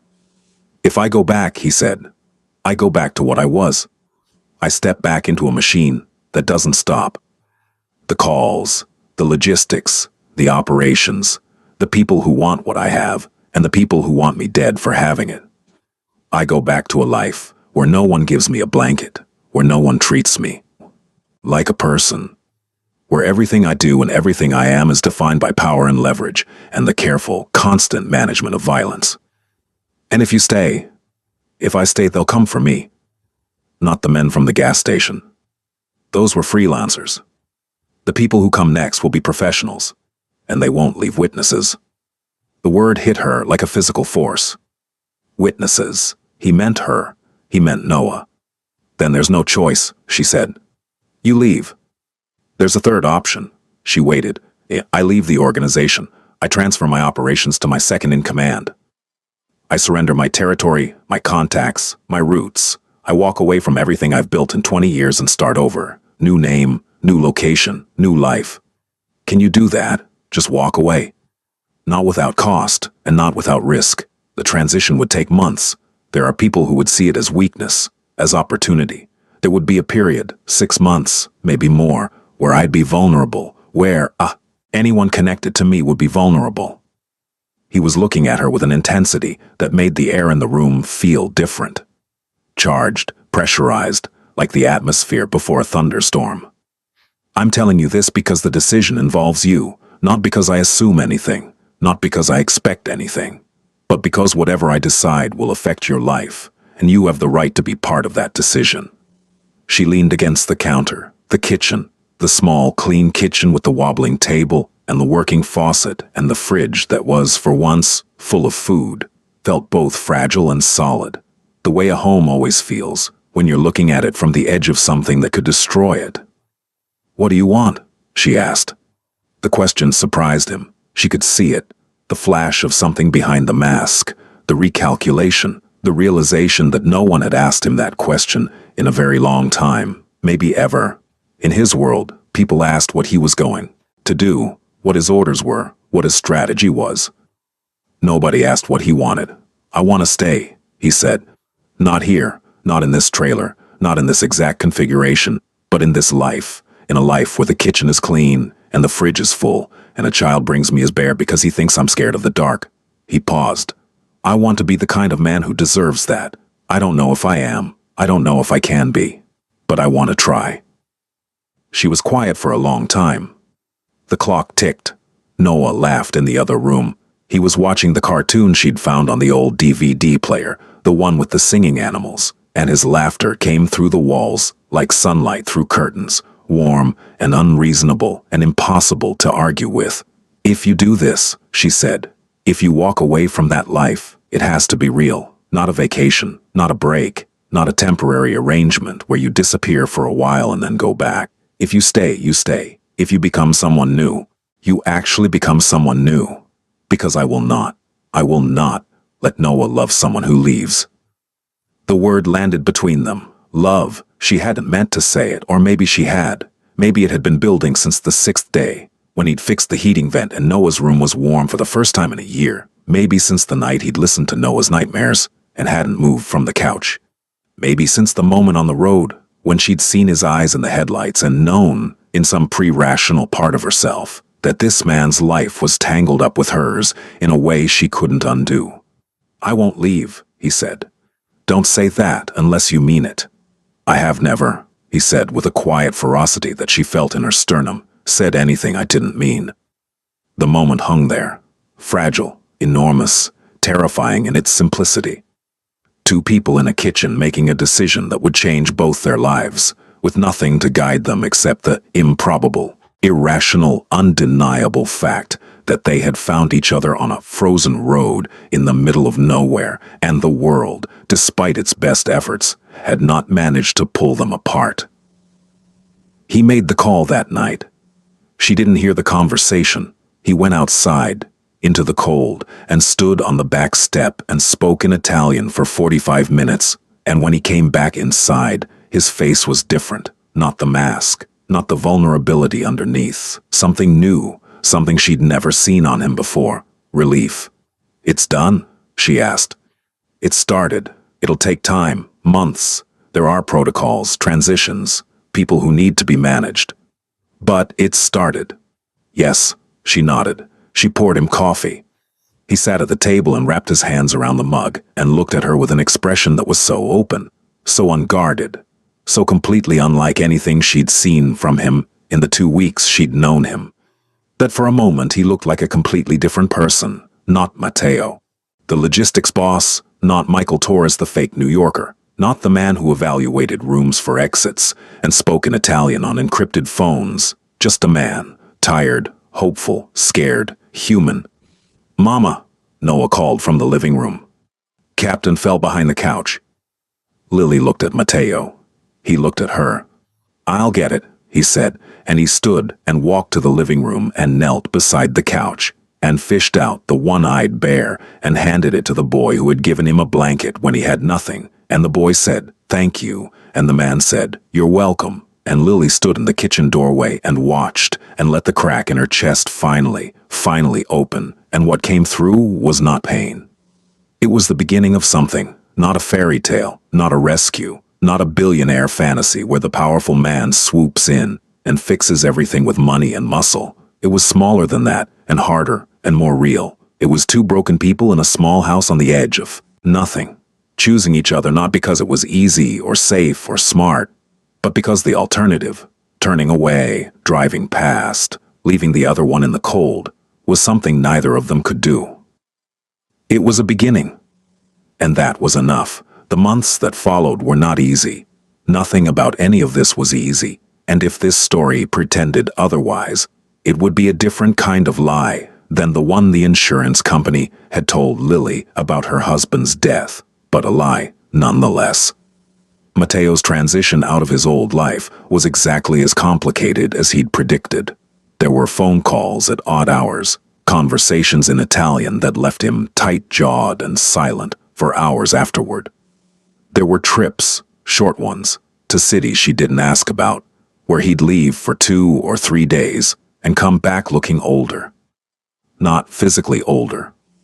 Older in the way that people age when they're dismantling something they spent a lifetime building, but he always came back. He came back to the trailer on the Oklahoma plains, to the wobbling kitchen table and the repaired heating vent, and the boy who left a one-eyed bear on his pillow every night because he believed, with the unshakable conviction of a 3-year-old, that everyone deserved protection from the dark. The legal case against Brewer Industrial moved forward. The lawyer Matteo had found, a sharp-eyed woman from Tulsa named Carmen Okafor, who specialized in wrongful death litigation, and who had, Lily suspected, been briefed on exactly who Matteo was and had decided to take the case anyway, filed the suit in March.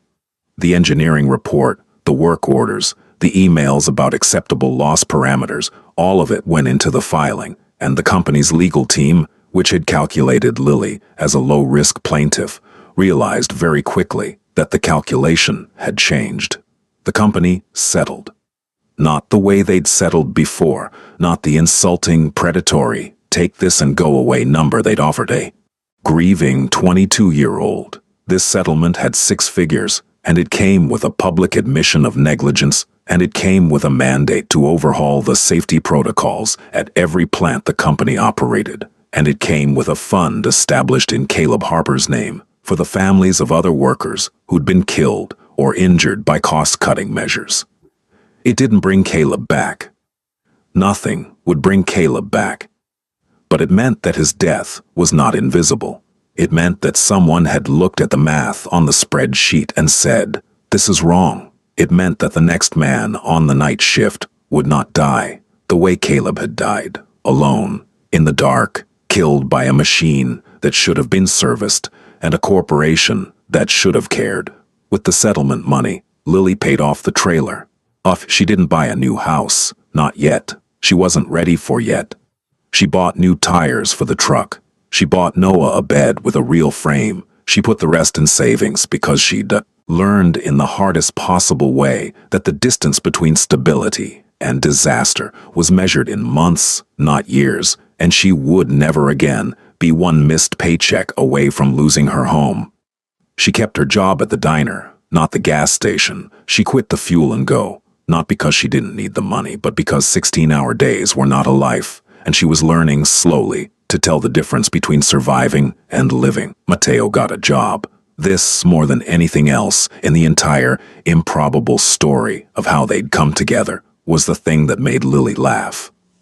Not a bitter laugh, a real laugh, the kind that comes from the belly and surprises you with its existence. He went to work for a construction company, not Prescott Prescott had rerouted their development away from Lily's property and was building their residential community 3 miles east. The company Mateo joined was smaller, local, run by a man named Jim Blackhorse who built houses the way they should be built. Solid, square, with foundations that went deep and roofs that didn't leak. Mateo, it turned out, knew things about construction. He knew about materials and logistics and supply chains. He knew how to negotiate with vendors and schedule crews and read a blueprint. He knew how to make things work. What he doesn't know about houses, Jim told Lily once, leaning against his truck at a site barbecue. You could fit in a thimble, but what he knows about getting things done could fill a warehouse. I don't know where you found him, but he's the best foreman I've ever had.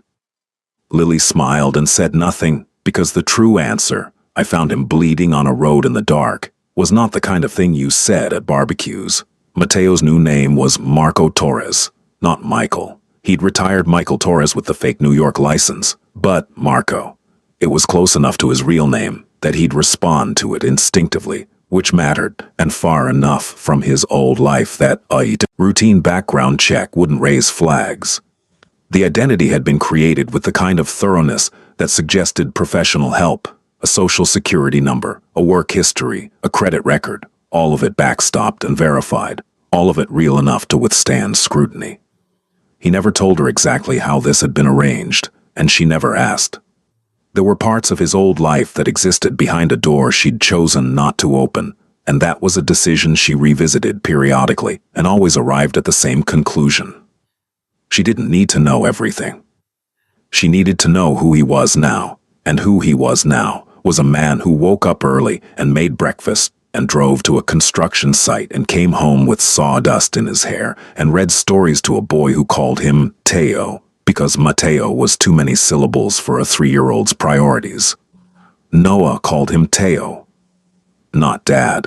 Lily was clear about that, and Mateo understood without being told, the way he understood most things about her, with a perceptiveness that was both a gift and a remnant of his training. Caleb was Noah's father. Caleb would always be Noah's father. The settlement fund bore Caleb's name. The photograph on Noah's nightstand, the one where Caleb was holding Noah as a baby, grinning, his whole face lit up with the terrified joy of new fatherhood, stayed where it was. Mateo never moved it, never mentioned it, never positioned himself as a replacement. He was something else, something that didn't have a name yet, because the language for what they were, this strange, careful, hard-won thing, hadn't been invented by people who'd lived conventional lives. The romance between them was slow the way rivers carve canyons, not in a rush of dramatic force but in the steady, patient application of presence. They didn't fall into each other. They moved toward each other day by day, in increments so small they were almost imperceptible, except that one morning, Lily woke up and realized she was no longer listening for the sound of his breathing, to make sure he was still there. She was listening because the sound of his breathing had become the thing that told her she was home. He touched her for the first time on a Thursday in April. Not sexually. She was carrying groceries in from the truck, and he took the bags from her hands, and his fingers brushed hers, and they both went still. It was the smallest possible physical contact, a fraction of a second, the tips of his fingers against the backs of her knuckles, and it went through her like electricity, like a shock, not because it was intense, but because it was the first time in 14 months that anyone had touched her, and the touch hadn't come from a child, or a debt collector, or the accidental contact of strangers in a crowded diner. He looked at her. She looked at him. They were standing in the driveway in the April light, and the plains were green for the first time in months, and somewhere in the distance the bison were moving across the grass in their slow, ancient, massive way, and the world was, for one impossible moment, exactly as it should be. "Sorry," he said. "Don't be," she said. And that was it. That was the beginning of the beginning, the first thread of something that would take months more to weave into anything solid, because both of them were damaged in ways that made trust a process rather than a decision, and because Lily would not give herself to anyone who had not first proven, through time and patience and the accumulation of small, reliable choices, that they would stay. But he stayed. He stayed through the spring, when Noah turned 4 and they had a birthday party in the yard with Mrs. Delgado and Jim Blackhorse and a few families from the trailer park, and Mateo grilled hamburgers and Noah blew out candles, and the evening was so normal, so utterly ordinary, that Lily had to step inside for a moment to breathe through the wave of feeling that crashed through her, because this was what she'd wanted, what she'd always wanted, not a savior, but a partner, not a fairy tale, but a Tuesday night with a birthday cake, and someone who stood at the grill and called her name to ask if she wanted cheese on her burger. He stayed through the summer, when the heat turned the plains brown again, and the cicadas screamed in the evenings, and they sat on the back step and watched the sun set behind the bison preserve and didn't talk, because they'd reached the point where silence between them was not an absence of words, but a form of conversation, a language they'd developed together, made of proximity and trust and the slow, careful dissolution of the walls they'd each built to survive. He stayed through the fall, when the lawyer filed the final paperwork on the Brewer Industrial Settlement, and Lily signed the documents at Carmen Okafor's office in Tulsa. And on the drive home, she pulled over on the shoulder of the highway and sat in the truck and cried, not because she was sad, because it was over, because Caleb's death had been accounted for, because justice, imperfect, incomplete, not enough but something, had been done. And Mateo sat in the passenger seat and didn't touch her, and didn't speak, and didn't try to fix it, because he understood that some grief needs to be witnessed, not repaired. He stayed. And one night in late October, with the first cold of the season coming through the windows, and Noah asleep in his warm room with Captain the One-Eyed Bear and the photograph of his father on the nightstand, Lily stood in the hallway and looked at the man sleeping on her couch. The couch that was too short for him, that had always been too short for him, that he'd been sleeping on for 9 months without complaint. And she made a decision. Mateo. He woke instantly. The old reflexes, the hair-trigger alertness of a man who'd spent decades sleeping with one eye open. But when he saw her standing in the hallway, the tension left his body, and his face did the thing it did only for her and for Noah. It softened. What's wrong? Nothing's wrong. She stood there for a moment, in Caleb's flannel. She still wore it. She'd always wear it. It was part of who she was. And then she said, "The couch is too short for you." He looked at her. In the dark, his eyes were unreadable, but his breathing changed. And she heard it because she'd been listening to his breathing for months, and she knew what each rhythm meant. "I know," he said. "You could sleep somewhere else." The silence lasted 3 heartbeats. 4. The trailer was quiet. The wind was quiet. Everything was holding its breath. "Are you sure?" he asked. And his voice was different, stripped of everything but the question, raw in a way she'd never heard from him, vulnerable in a way that would have been unthinkable from the man she'd found on the road. "I'm sure." He stood. He crossed the room. He stopped in front of her, close enough that she could feel the warmth of him. And he looked at her face in the dark with the same careful attention he'd given everything since the day he arrived. The wound, the room, the exits, the child, the woman, except now it wasn't assessment. It was something else entirely. He raised his hand and touched her face. His fingers were rough from the construction work, calloused at the tips, and they rested against her cheekbone with a gentleness that contradicted everything she knew about his hands and what they'd done. "Lily," he said. "I know," she said. He kissed her. It was not a dramatic kiss, not a cinematic sweeping off her feet moment. It was careful and slow and precise, the way he did everything, and it tasted like coffee and cold air and the beginning of something that would take the rest of their lives to finish. She took his hand and led him down the hallway, and the door closed behind them, and the trailer was quiet. And outside, the wind moved across the Oklahoma plains the way it had always moved, ancient, indifferent, eternal, and the bison slept in their dark fields, and the stars burned in their fixed and distant places, and in a small house on the edge of nothing. 2 people who had been broken by the world held each other in the dark and began, slowly, carefully, with all the courage and terror of people who know what it costs to love something you can lose, to build a life. Not a perfect life, not a fairy tale life, a real life, with a wobbling kitchen table and a one-eyed bear and a mortgage that was current and a fridge that was full, and a boy who was growing up strong and brave and kind in a warm room his mother had insisted on and a stranger had fixed. A life that had been born in the cold and the dark, on a road where no one was supposed to find anyone, where a woman who had every reason to drive past had stopped, and a man who had every reason to die had lived, and the distance between them, the vast, impossible distance between a widow in a trailer and a mafia boss bleeding in a ditch, had collapsed under the weight of the simplest, oldest, most dangerous thing in the world: compassion. Not the soft, sentimental kind. Not the kind that asks nothing and risks nothing, the hard kind. The kind that sees a man dying in the coal and says, "This is going to cost me," and kneels down anyway. The kind that gives a blanket to a stranger because he might be cold. The kind that fixes a heating vent because a child shouldn't sleep in a cold room. The kind that researches a dead man's accident because his widow deserves the truth. The kind that costs everything. The kind that's worth it. This is the story of Lily Harper and Matteo Rossi. It is not a love story, though love is in it. It is not a crime story, though crime is in it. It is a story about what happens when the worst of the world collides with the best of it. In a small house on the Oklahoma plains, under a sky so big it makes everything else seem possible, even starting over, even being saved, even against all odds and evidence and reason, being happy. The wind blows, the bison graze, the boy grows, the woman stands, the man stays, and the road goes on.